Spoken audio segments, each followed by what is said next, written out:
વલસાડથી નીકળેલી કોંગ્રેસની જન આક્રોશ યાત્રા આજે રાત્રે 8 કલાકે રાજપીપળા ખાતે આવી પહોંચી હતી। અમિત ચાવડા, તુષાર ચૌધરી સહિતના કોંગ્રેસના નેતાઓ આ યાત્રામાં સામેલ હતા। ત્યારે આંબેડકર પ્રતિમાને ફૂલહાર કર્યા બાદ હરસિદ્ધિ મંદિરે દર્શન કર્યા બાદ કોંગ્રેસ નેતા અમિત ચાવડાએ મીડિયા સાથે વાત કરતા ભારતીય જનતા પાર્ટીની સરકાર ઉપર આકરા પ્રહાર કર્યા હતા। સમગ્ર ગુજરાતના લોકોના પ્રશ્નો, રજૂઆતો, સમસ્યાઓ, દુઃખ, દર્દ ને આક્રોશને વાચા આપવા માટે પ્રદેશ કોંગ્રેસ સમિતિ દ્વારા જનાક્રોશ યાત્રાની શરૂઆત કરવામાં આવી હતી। પહેલાં ઉત્તર ગુજરાતમાં 1300 કિલોમીટર, ત્યાર પછી મધ્ય ગુજરાતમાં 1400 કિલોમીટર અને હવે દક્ષિણ ગુજરાતમાં 2 તારીખે શરૂ થયેલી આ જનાક્રોશ યાત્રા આજે નર્મદા જિલ્લામાં પ્રવેશ કર્યો છે। આજે માતાજીના ચરણોમાં શીશ ઝુકાવ્યા છે અને આશીર્વાદ પણ માગ્યા છે કે આ ગુજરાતની જનતા જે ચારે તરફથી હેરાન પરેશાન છે। એક બાજુ મોંઘવારીથી ઘર ચલાવવાનું મુશ્કેલ છે, યુવાનો મોંઘું શિક્ષણ લીધા પછી બેરોજગાર છે, ફિક્સ પગાર, કોન્ટ્રાક્ટ ને આઉટસોર્સિંગના નામે એનું શોષણ થાય છે। આ હપ્તાખોર સરકારને કારણે આખા ગુજરાતમાં ગલીએ ગલીએ પીવાનું પાણી નથી મળતું, પણ દારૂની રેલમછેલ છે। ડ્રગ્સની કારણે યુવા પેઢી બરબાદ થાય છે। જેમ મુન્દ્રા પોર્ટ પર ડ્રગ્સનું લેન્ડિંગ હબ બન્યું છે અદાણી પોર્ટ પર, એ જ રીતે આજે જ અમદાવાદ એરપોર્ટ પરથી લગભગ 30 કરોડ રૂપિયાનું ડ્રગ્સ પકડાયાના સમાચાર છે। એનો મતલબ છે કે ગુજરાત ડ્રગ્સનું લેન્ડિંગ હબ બન્યું છે, મેન્યુફેક્ચરિંગ હબ પણ બન્યું છે, ટ્રેડિંગ હબ પણ બન્યું છે અને આજે તમામ શહેરોની શાળા કોલેજોની બહાર ચાની કિટલી હોય, પાનનો ગલ્લો હોય કે દુકાન હોય, ખુલ્લેઆમ ડ્રગ્સ મળે છે, યુવા પેઢી બરબાદ થાય છે।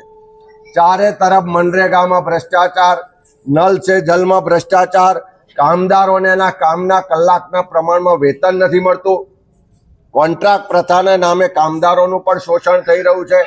ક્યાંક રસ્તા તૂટે છે, ક્યાંક પાણીની ટાંકી તૂટે છે, ક્યાંક બ્રિજ તૂટે છે। ચારે તરફ ભાજપના ભ્રષ્ટાચારના ખુલ્લા પુરાવા મળી રહ્યા છે। આદિવાસી વિસ્તારમાં, સમગ્ર વિસ્તારમાં યાત્રા ફરી તો જંગલ જમીન અધિકારનો કાયદો, વન અધિકારનો કાયદો કોંગ્રેસની યુપીએ સરકારે 2006માં લાયા। આજે 20 વર્ષ પછી પણ આ આદિવાસી સમાજને એના જંગલ જમીનના અધિકાર નથી મળતા। સૌથી વધારે કુપોષણ આ આદિવાસી વિસ્તારના જિલ્લાઓમાં છે।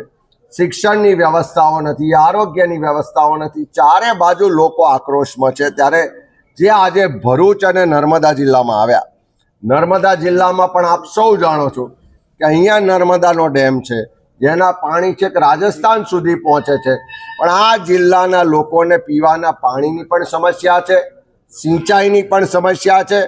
જેમણે જમીન આપી, જેમણે ગુમાવ્યું, એ લોકો આજે તરસ્યા છે, એ લોકો આજે પોતાના અસ્તિત્વ માટે સંઘર્ષ કરે છે। સ્ટેચ્યુ ઓફ યુનિટીના નામે લોકોની જમીનો હડપ કરી અને અહીંના લોકોને રોજગાર માટે ત્યાં સંઘર્ષ કરવો પડે છે। પોલીસ અને પ્રશાસન બધી જ રીતે લોકોને હેરાન પરેશાન કરે છે। આજે ભરૂચમાં રજૂઆત થઈ કે જે કંપનીઓ આવી, સ્થાનિક યુવાનોને રોજગાર નથી મળતો। સરકારની 85% સ્થાનિક યુવાનોને રોજગાર માટેનો પરિપત્ર છે, પણ બધી જ કંપનીઓ આ સરકારના પરિપત્રને ધોળીને પી ગઈ છે।